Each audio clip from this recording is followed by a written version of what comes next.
नमस्कार, मी Pranjali, professional psychological counsellor, life coach. Pranjal सायकोलॉजीमध्ये आपणा सर्वांचं खूप खूप स्वागत आहे. आज आपण एका विषयावर डिस्कस करणार आहोत. तो विषय हा आपल्या सगळ्यांच्या दृष्टीने एक महत्त्वाचा विषय आहे, तो म्हणजे मानसिक तणाव. हो, मी मेंटल हेल्थ या विषयाबद्दलच बोलतीये. तर आपलं जे मेंटल हेल्थ आहे ते आपल्याला व्यवस्थित ठेवणं फार गरजेचं आहे. कारण जर आपलं मेंटल हेल्थ बिघडलं तर आपली फिजिकल हेल्थ तर बिघडतंच, पण आपल्या फॅमिली हेल्थसुद्धा बिघडतं. फायनान्शियल हेल्थ बिघडतं, फॅमिली हेल्थ बिघडतं, रिलेशनल हेल्थ बिघडतं, सगळ्या प्रकारची हेल्थ आपली बिघडते. त्याच्यामुळे आपल्याला आपलं मानसिक आरोग्य हे चांगलं ठेवणं खूप महत्त्वाचं आहे. मग हे मानसिक आरोग्य चांगलं ठेवण्यासाठी आपण छोट्या छोट्या कुठल्या गोष्टी करू शकतो? आपण कुठल्या छोट्या छोट्या टिप्स आत्मसात करून आपलं मानसिक आरोग्य चांगलं राहावं यासाठी प्रयत्न करू शकतो? तर पहिले एक गोष्ट लक्षात घ्यायची की जे काही प्रॉब्लेम्स आहे, जे काही सिच्युएशन्स आपल्या समोर आलेल्या आहे किंवा ज्या काही गोष्टी आहे त्या गोष्टी कुठल्या आपल्या कंट्रोलमध्ये आहे आणि कुठल्या गोष्टी आपल्या कंट्रोलमध्ये नाही आहे हे आयडेंटिफाय करणं खूप महत्त्वाचं आहे. Means first tip is first identify which thing is in your control and which is not in your control. त्याला क्लासिफाय करा की कुठल्या गोष्टी आपल्या कंट्रोलमध्ये आहे, कुठल्या गोष्टी आपल्या कंट्रोलमध्ये नाही. ज्या गोष्टी आपल्या कंट्रोलमध्ये नाही आहे त्या गोष्टींचा विचार करणं सोडून द्या आणि ज्या गोष्टी आपल्या कंट्रोलमध्ये आहे त्या हळूहळू आपल्याला कशा व्यवस्थित करता येईल, त्या काही प्रॉब्लेम्स असतील तर कसे सॉल्व करता येईल यासाठी आपण प्रयत्न करू शकतो. पण बरेचदा काय होतं की आपण कुठल्या गोष्टी कंट्रोलमध्ये आहे, कुठल्या गोष्टी अनकंट्रोल आहे हे जाणून न घेता आपण ज्या गोष्टी आपल्या हातीच नाही आहे, आपण म्हटलं की अरे बाप रे, आज ना काय झालं ना की खूप मोठ्या एका पॉलिटिकल लीडरला कोणीतरी शिव्या दिल्या किंवा कोणीतरी त्याचा पुतळा जाळला. ओके, तुम्हाला वाईट वाटलं असेल तर तुमचा चाहता म्हणजे तुम्ही त्याचे चाहते असाल, पण तसं होऊ नये हे तुमच्या हाती आहे का? So forget it. त्या गोष्टीचा तुम्ही विचार करू नका, तो सॉल्व करण्याचा प्रयत्न करू नका, कारण ते तुमच्या कंट्रोलमध्ये नाही आहे. सेकंड की शेअरिंग. आपल्याला लहानपणापासून शिकवलं जातं शेअरिंग इज केअरिंग. आपल्या डोक्यामध्ये आता झालं का इतक्या धकाधकीच्या जीवनात प्रत्येक व्यक्ती हा बिझी झाला आहे, कुणालाच कुणासाठी वेळ नाही आहे. पण आपल्या डोक्यामध्ये जो विचारांचं थैमान मांडलेलं आहे ते विचार जर तुम्ही दुसऱ्यांसोबत शेअर केले तर तुम्हाला हलकं जाणवतं आणि जे काही विचार असतील, जे काही प्रॉब्लेम्स असतील ते विचार शेअर केल्यामुळं समोरच्या व्यक्तीकडून तुम्हाला सोल्युशन पण मिळू शकतं.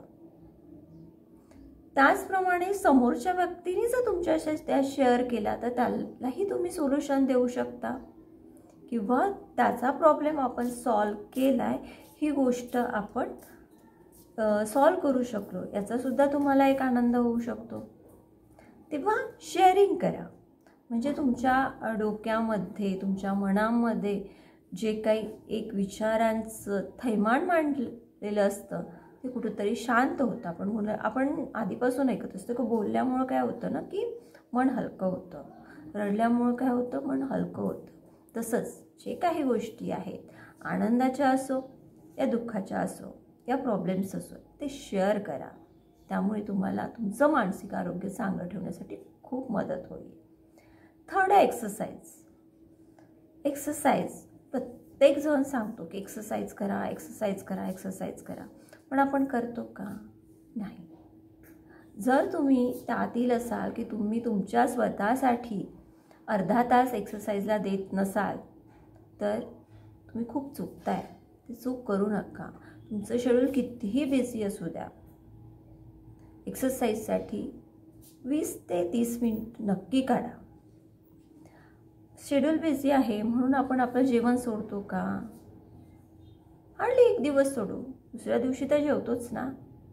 तसंच एक्सरसाइजसुद्धा हा आपल्या दैनंदिन जीवनाचा एक अविभाज्य घटक त्याला बनवा आणि रोज एक्सरसाइज करा. एक्सरसाइजचे फायदे जर सांगायला गेलं तर एवढे खूप सारे फायदे आहे की त्याच्यावर कितीतरी व्हिडिओज बनवू शकता.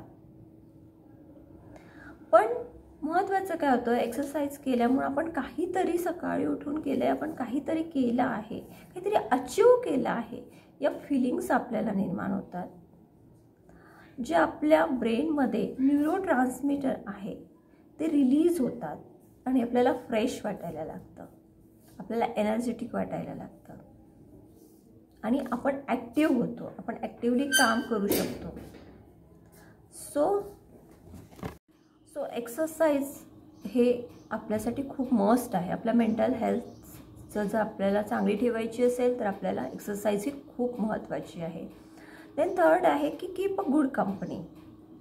फोर्थ आहे की keep a good company. Keep a good company म्हणजे काय, तर चांगल्या विचारांच्या लोकांसोबत राहा, ज्यांचे विचार चांगले आहे. विचार चांगले म्हणजे काय, की जे पॉझिटिव्हली विचार करतात त्यांच्यासोबत राहा. जे वाईटातून काहीतरी चांगलं शोधतात त्यांच्यासोबत मैत्री करा, त्यांच्या संपर्कात राहा, त्यांच्याशी फोनवर बोला, त्यांच्याशी प्रत्यक्ष भेटा, त्यांच्यासोबत वेळ घालवा, त्यांचे व्हिडिओज ऐका. कारण जर तुम्ही निगेटिव्ह लोकांच्या सोबत राहिले तर काय होणार, की काही लोक इतके निगेटिव्ह असतात की अरे बाहेर पडलं तर काहीतरी होऊ शकतं, मग काय माझ्याकडे तर वेळच नसतो. जे लोक पॉझिटिव्ह असतात ना ते लोक कितीही बिझी असतील तरी ते लोक वेळ काढतात. ओके, त्यामुळे नेहमी पॉझिटिव्ह, ज्यांना काहीतरी करायचं आहे त्यांना आपण पॉझिटिव्ह लोक. बरेच लोक खूप ॲम्बिशियस असतात की नाही मला हे करायचं आहे म्हणजे करायचं आहे. कुठले सामाजिक उपक्रम असतात त्याच्यासाठी ते खूप पॉझिटिव्हली हिरिरीने त्याच्यामध्ये भाग घेतात. तर तुम्ही अशा पॉझिटिव्ह लोकांसोबत राहा, की अशा लोकांसोबत राहू नका की अरे काय पडलं आहे आयुष्यात, काही नाही, जॉबचे तर काय प्रॉब्लेम चालू आहे ना, चांगले जॉबच मिळत नाही, किती काम करून घेतात कंपनीजमध्ये, बिझनेस टाकायचा म्हटलं तर भांडवलच नाही आहे आणि बिझनेस टाकला तर तो चालतच नाही.